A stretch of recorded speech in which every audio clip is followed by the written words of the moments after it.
All right. Once again, good morning, good afternoon, everyone. Thank you so much for joining us today for our speed learning session, year-end fundraising. Ask me anything. Last minute moves that raise more. My name is Yulia Zhernovaya, and I'm head of growth and strategy at Giveffect. For those who are not familiar, Giveffect is 10-in-1 nonprofit platform that combines everything and anything from donor, volunteers, events, marketing grants, you name it, to help nonprofit to raise more, be more efficient, save time, and achieve your goals.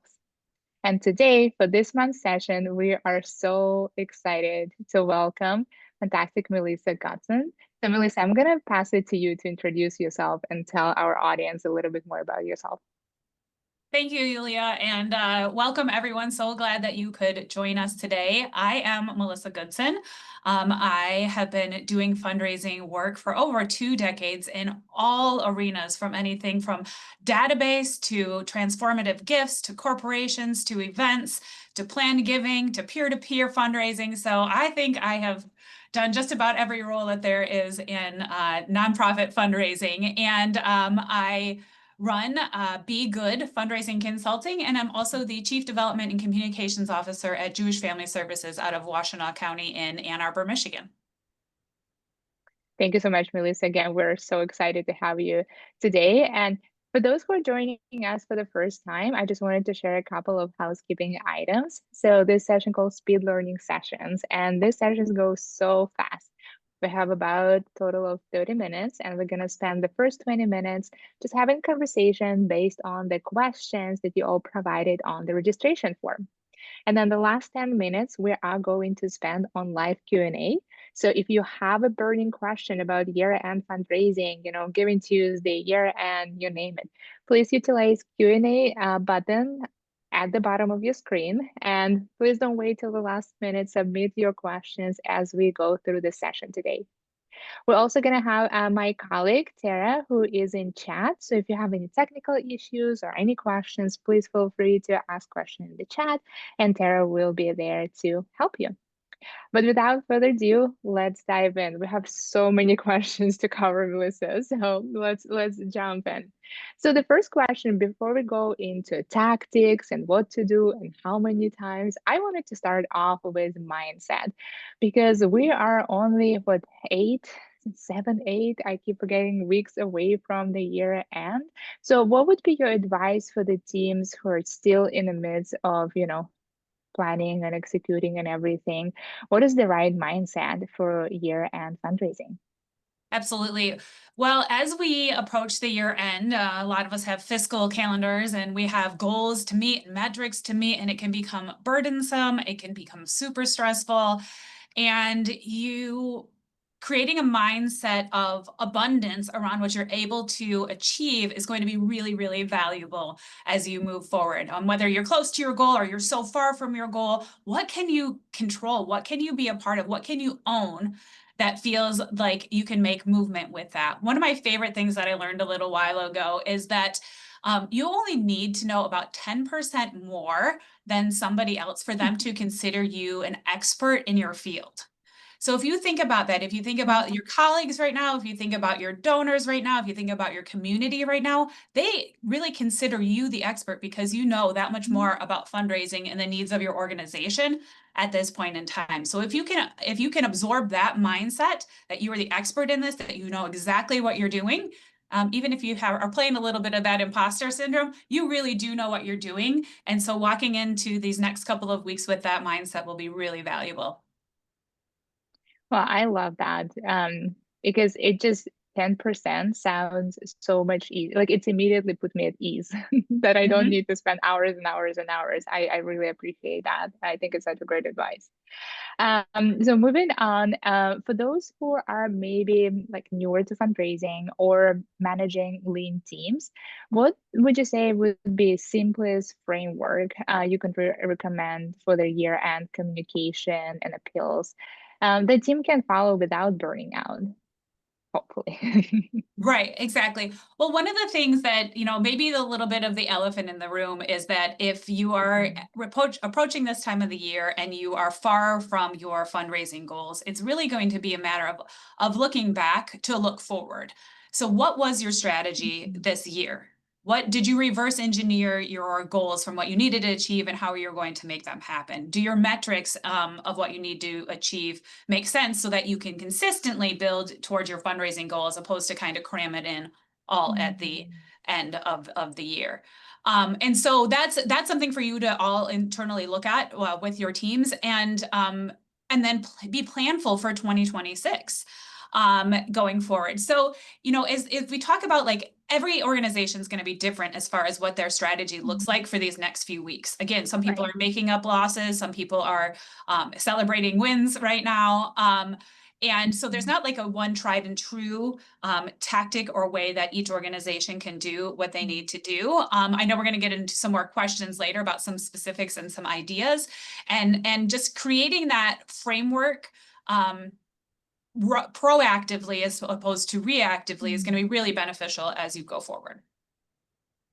Yeah, that makes sense. Okay, makes sense. Let's switch the gear a little bit. And since we're in November, I wanted to talk a little bit about the Giving Tuesday, because it's going to be here very, very fast, and many nonprofits focusing on that day. So, what would you say was the smartest way to build momentum before and after the Giving Tuesday, so the energy, carries hopefully through December as well? Absolutely. So, this might not be the answer you are maybe looking for, but I'm going to give you my true transparent answer here, is that I think Giving Tuesday is a fantastic tactic for organizations to use. I think it is a model that is set up. I think it is something that is nationally recognized. People understand it. I also know that it is not a one answer solves all problems program. And I share that because the places I've seen people very successful utilizing Giving Tuesday is if it is they put a lot of time, effort, momentum, strategy into preparing for Giving Tuesday. They've got social media messaging around it. They've got appeals that are regularly being sent out about Giving Tuesday. They possibly have a match related to fundraising on Giving Tuesday. When it doesn't work is when you, and then the other part of when it does work is if it is a real focus point of your annual appeal. So if it is kind of what you use, your organization uses as your end of the year outreach, it's really fantastic for that. If you utilize it as an add-in, you may see some results from it, but it probably won't be as impactful as you may have hoped. So I was going to say, so don't put all your eggs in the Giving Tuesday basket if you haven't already been very planful for it. There are some tactics and tools out there. I saw something today, and I can add this as a resource later, where somebody, another firm is doing a Giving Tuesday, 12 days of Giving Tuesday, where basically you can sign up to join them. They'll create the content and such for you and put it out into the community. But it may or may not be what will be the most helpful for your agency. So I want to just caution everybody that that is a great tool. And if you've been preparing for it, fantastic. If you are, if you're trying to throw it together last minute, maybe there are other places to put your priorities towards. Yeah, thank you so much for that. And we always welcome, all the opinions. And actually, what you were sharing remind me of the case study we recently published of one of our clients. It was a humane society, and they were already at like 95% towards their goal, and they just needed, I think, 5 to 10%, like a last push to complete the remodeling, I think, of the facility or something like that. So that was the focus for Giving Tuesday. It was very, very focused. Everything was towards that. So Sarah, maybe if you can put a case study in the chat, I think for those who are looking specifically for Giving Tuesday resources, that can be a good resource as well. Wonderful. So now let's talk a little bit more about the strategies for go back and the strategies for the year and giving. So in previous conversations, we've talked a lot about meeting donors where they are. So Melissa, I'm curious, how would you recommend we engaging lapsed donors or pledges this late in the year? And what is realistic to expect, right, when you only have so much time left? Yes. So lapsed donors or your major gift donors, people who are annually giving to you that you kind of have a track record with, and ideally you have a fantastic relationship with. I put that up there with, big fireworks and stars. Those fantastic relationships are really going to be what will help you get to these goals at the end of the year. But using that live blend list, the last year, but not yet this year, people who had donated in the past years, but haven't yet given this year, it's a fantastic opportunity for you to reach out to them and have that touch point. Say, hey, Yulia, this is Melissa from ABC Agency, and I know that we haven't had a chance to connect this year. We've been really busy doing so and so and so. Wanted to connect and just learn more about what you're passionate about, what our organization does. You know, you talked to Yulia about meeting the donor where they are. I think that the strategy, if you're having these conversations with these people who have lapsed pledges and or donors who you've been stewarding anyway, is to what problem are you solving for them? Not particularly what problem are you solving for your organization. So I work for an organization right now who has a food pantry with SNAP benefits being cut at the federal level, food stamps being cut or limited at the federal level. That puts a huge burden on the organization that I'm a part of. However, that's not the messaging that we are sharing some of that messaging, but the messaging really is, as you as a donor, as you as a community member, as you as a good human being, the problem you can solve here is feeding your neighbor if you're so willing to support this situation. So when you're having these conversations, ask that, like, what do you see as a major donor of this organization? What do you see as the way that you want to make an impact? What can make you feel really fantastic? And those are really wonderful conversations to have. I would highlight deepening these relationships during this time as the number one thing to do to help you to get towards those goals. It may be that you're planting the seeds now that will then eventually turn into those beautiful money trees later. But it will also just solidify the relationship on a person-to-person level with that donor at this moment. Thank you so much for sharing. I think the example is really easy for everyone to relate, so I appreciate that. And what about the mid-level donors, Melissa? What are the most effective, I guess, last-minute stewardship, retention advice you may have?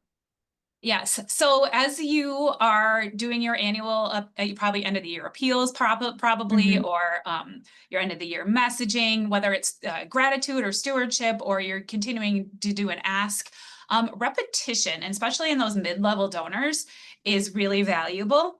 I know that sometimes we as fundraisers get in our own head of, oh my gosh, we must be bothering the heck out of those people because we sent 2 emails this month. You know, we might be bothering the so-and-so because I keep trying to set a meeting with them and they're not interested in, you know, having them, or they're not responding to the meeting. I think there's a statistic out there that you have to have 7 reminders for people to actually decide if they are going to engage or not engage with you, taking that, you know, no response into a not yet, hopefully then turning that into a yes, that they will support you. I think about, I have Fabletics, you know, the leisure wear, the like athletic wear. I get probably 2 or 3 texts from them a day. I don't need that many leggings or sports bras. But what does it do? It pops up for me and I go, oh, you know what? Maybe I do need a new pair of athletic socks, whatever it is. Right. Oh, you know what? I was going to buy those the other day, but oh, thanks Fabletics for another reminder. It's not that your donors are going to say the same thing. You know, they can choose to opt out if they choose to opt out, and if they choose to opt out, they're not your favorite clients anyway, and they're not the people who are going to solve your funding issues. So let them bless and release them, let them do what they want to do. But those consistent reminders, especially planful, consistent reminders, reiterating your story, using different tactics to tell that story. Sometimes make it database or data heavy, right? A lot of statistics. Sometimes use stories from an individual who received your services. Next time, a letter from the CEO. Another time, a letter from a colleague. Another time, a video. Utilizing all of the resources that are out there: email, hard print, social media, video, all of the above. And those regular interactions are going to keep people engaged with what you're doing, and will continually have that reminder for them to give to you. Yeah, Thank you so much for that. And I agree fully. And I think you mentioned 7 touch points, right? It takes for someone to, I think it's probably the number. I think every year as we go, the numbers probably keep increasing because everybody is so bombarded with all the different text messages, emails, and so on. So it definitely takes so much more than 5, 10 years before when it was like, yeah, send 3 emails so you get a response. Exactly. Absolutely. So let's talk a little bit more about the now creative. You gave a lot of, actually, maybe you already answered, but let me still ask them. You gave a lot of different ideas, right, of the angles someone can use when they do the outreach. But do you have anything to share with everyone in terms like of fresh ideas? What are some easy to execute campaign concepts like gratitude week, peer challenge, anything that you've seen successful and someone might consider this year or next year?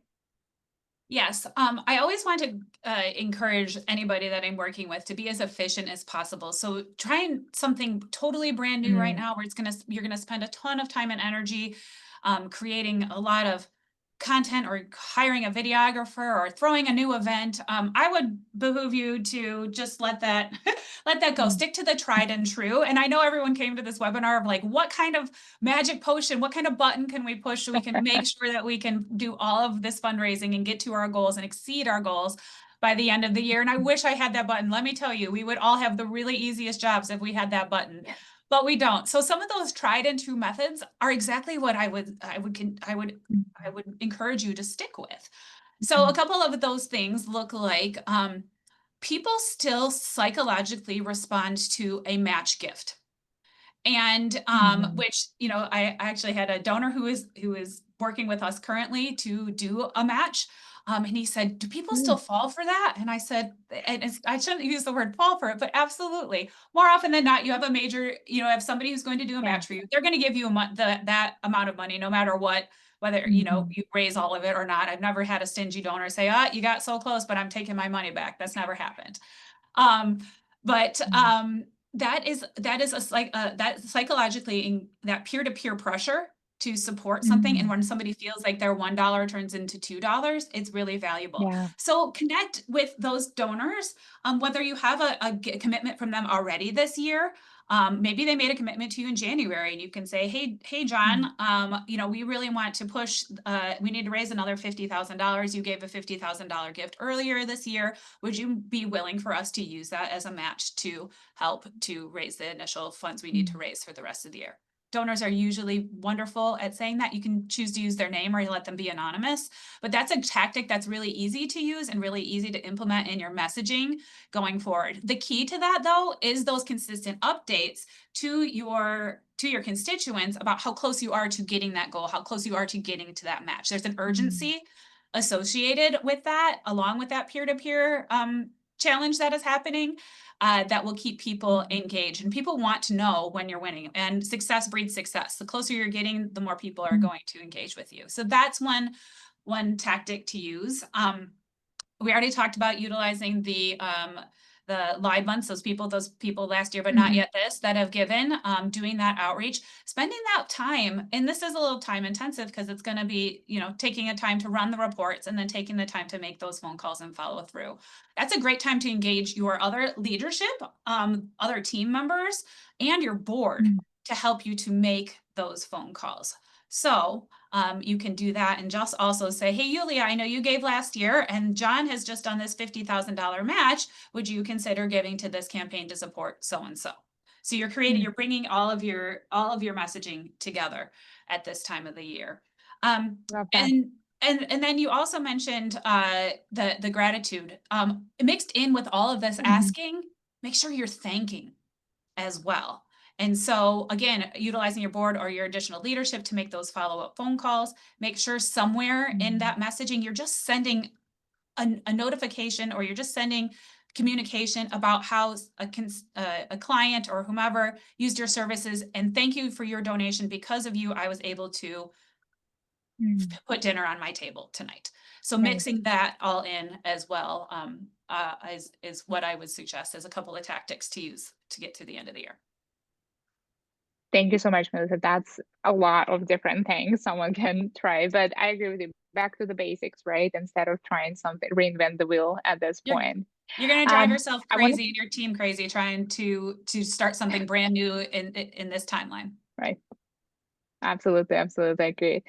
For everyone who is joining us live today, we have one or two more questions, and then we go to live Q&A. So if you do have your question about your nonprofit, maybe year-end strategy, and so on, please utilize Q&A button on the bottom of your screen, submit your questions, or you can even drop them in the chat. That's all right. So we'll get to them in just a second. But super quick couple of questions, Melissa. So one is, appeals, right? Everyone competing for attention right now. Everyone sending a lot of different appeals and messages and so on. So can you share one example of memorable or highly effective year-end appeal you've seen? People give to people.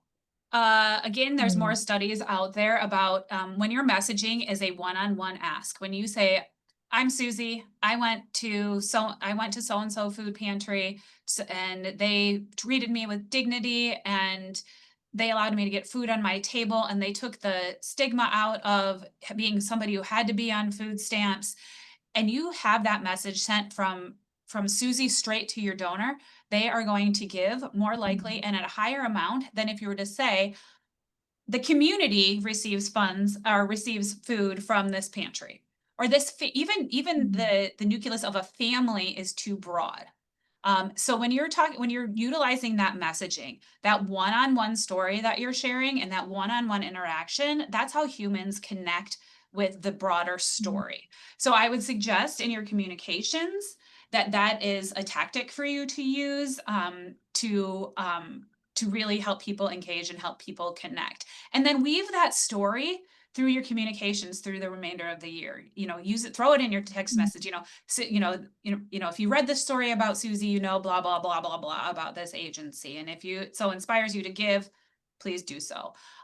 If you have a video of Susie and you can get somebody to do a video of Susie, that would be fantastic to share, mm. because then you've got that human to human interaction, and that's where people really open their hearts and open their wallets to support your agencies. Thank you so much, Melissa. No, that's fantastic. I do see a couple of questions in the chat, so we might want to switch the gear and jump there because I want to make sure the live questions are answered. So one question is from Alana. This is something you touched upon, but I guess a little bit more information will be beneficial. But how do we get a board or leadership involved if they have never fundraised before or don't know about fundraising? Um, how do we get them, yeah, engaged and understand? That is a beautiful question, and it's something that so many organizations face.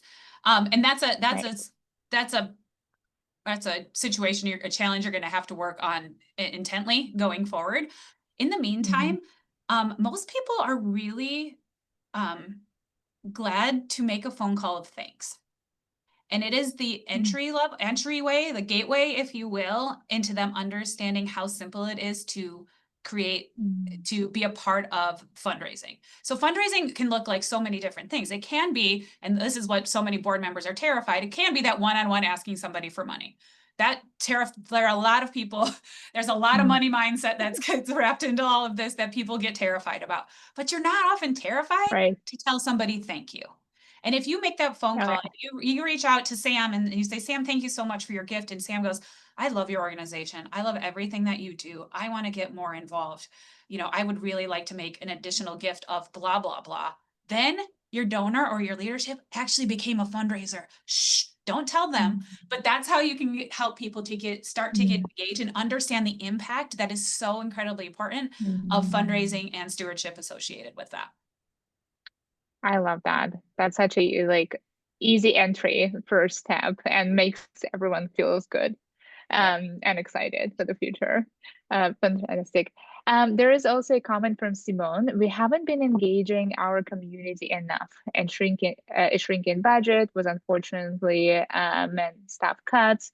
I want to include content, yet not dilute fundraising. So I don't know if you have any kind of comments or thoughts on that. She wants to say that last sentence, last In part of that sentence again. I want to include content, yet not dilute fundraising. So I guess there is just not the community in general haven't been engaged much. Okay. So I guess if you have any maybe general suggestion for the how to like what's the if you haven't engaged your community that much, like where do you start?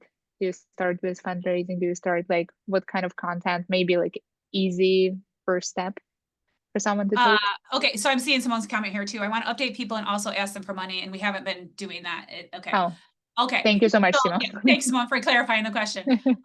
So again, this is be something to continue to build into your strategy going forward. And I'm going to say this again. I know I said it already, but a great way to engage is what problems are you solving for your community members? And then how are you telling that story of the problem you're solving for them? Scarcity mindset in a nonprofit, it runs rampant, right? We always don't have enough money. We always don't have enough resources. Mhm. We always blah, blah, blah, blah, blah. I refuse to accept that as an agency and as a way that we're telling our stories. The impact that we're making with the little amount of resources we have, that's success. The transformation from from nothing to sustainability for a human, that is huge success. That is abundance, right? Yes, we do it with minimal resources, but if we're always reaching with our hand out instead of fixing a problem for someone else, and our donors, they have problems they need to have fixed as well, and it can be ethereal, right? It could be they just feel really good about giving you that $5. But if you can share what problem the community can help you solve and what problem the community, what you're solving for your donors, translating into how that will additionally support your agency. And Simone, I'm not sure if that exactly answers your question, but if you want to engage the community, ask them for advice, ask them what problems they want to solve. Wonderful. Thank you so much, Melissa. Thank you, Simone, for also sharing the question. All right, we have a couple of minutes. I have one last question for Melissa. I just kind of to sum up everything that we discussed today. If an organization only can do 3 things in the next few weeks to finish strong, what should they prioritize? Yes, we can do 3 things and we can wrap it up in 3 things. This is control the things you can control.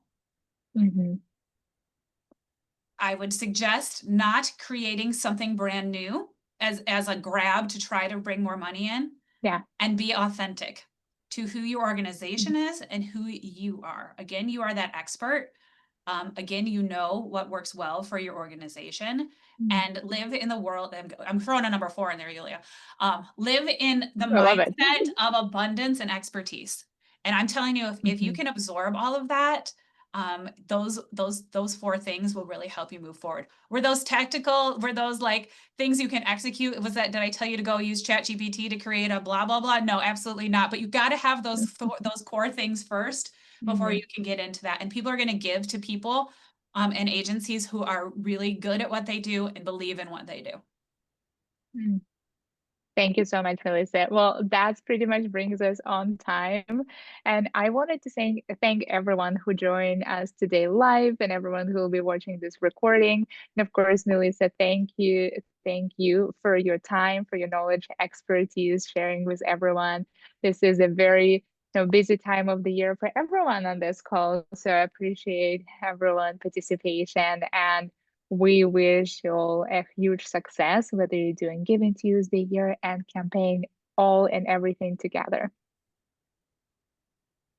Thank you, everyone. Thank you so much for joining. Have a great, what was 4 again, Melissa? Ramon. Because I added 4 last minute. Living in that mindset, that abundance mindset, I think was number 4. There you go. That was it. That was it. Fantastic. Well, thank you so much, Ramon. Thanks so much, everyone. Have a fantastic rest of your week.